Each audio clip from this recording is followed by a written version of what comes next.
Hello, food lovers, and welcome back to my kitchen. Today, we're diving deep into the heart of Indian cuisine to cook one of the most beloved dishes on the planet, butter chicken, or as it's traditionally known, Murgh Makhani. Forget everything you thought you knew, because I'm about to share the secrets that will help you create a truly authentic, restaurant-style butter chicken right at home. This isn't just a recipe. It's a love story in a pot, a journey of flavors that has won hearts worldwide. First things first, the chicken. We need to marinate it. This is a two-step process, and it's crucial for getting that tender, flavorful chicken. For the first marinade, we'll take our boneless chicken pieces and coat them with ginger garlic paste, a little bit of red chili powder, salt, and a generous squeeze of lemon juice.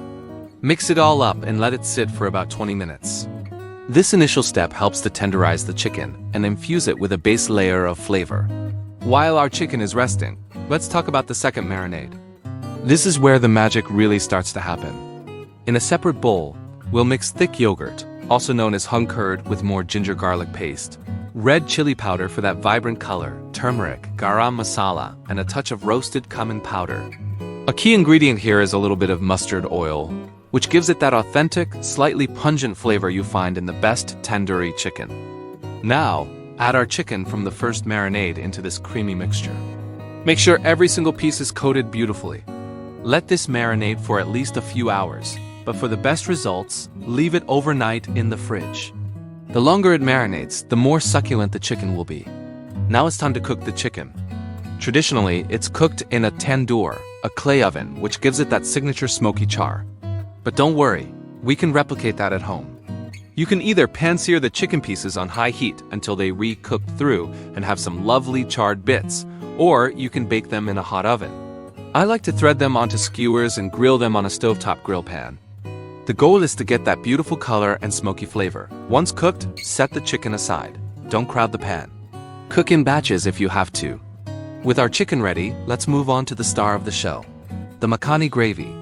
This is what makes butter chicken so incredibly creamy and luxurious. In a heavy-bottomed pan, melt a good amount of butter. We're not being shy here. Add some whole spices like green cardamoms, cloves, and a small cinnamon stick. Saute for a moment until fragrant, then add chopped onions, ginger, and garlic. Cook them until they're soft and translucent. Now in go the tomatoes, lots of them, ripe and red, along with a handful of cashews.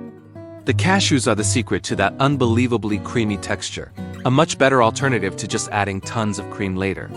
Add a little salt and red chili powder, then cover and cook until the tomatoes are completely mushy. Once the tomato mixture is cooked down, let it cool slightly before blending it into a superfine, silky smooth puree. This step is non-negotiable for a perfect makhani gravy. You have to strain the puree through a fine mesh sieve. It might seem like an extra step, but this is what separates a good butter chicken from a great one. It removes any seeds or skins, giving you that velvety, luxurious sauce. Pour this strained gravy back into the pan, bring it to a gentle simmer, and now it's time for the finishing touches. Add a pinch of sugar to balance the tanginess of the tomatoes, a good sprinkle of garam masala, and the most important ingredient, kasuri methi, or dried fenugreek leaves. Crush them between your palms before adding to release their aroma. This adds a unique, slightly bitter, and wonderfully fragrant note that is signature to butter chicken. Finally, let's bring it all together. Gently add your cooked chicken pieces to the simmering gravy. Let it all bubble together for a few minutes so the chicken can absorb all those beautiful flavors.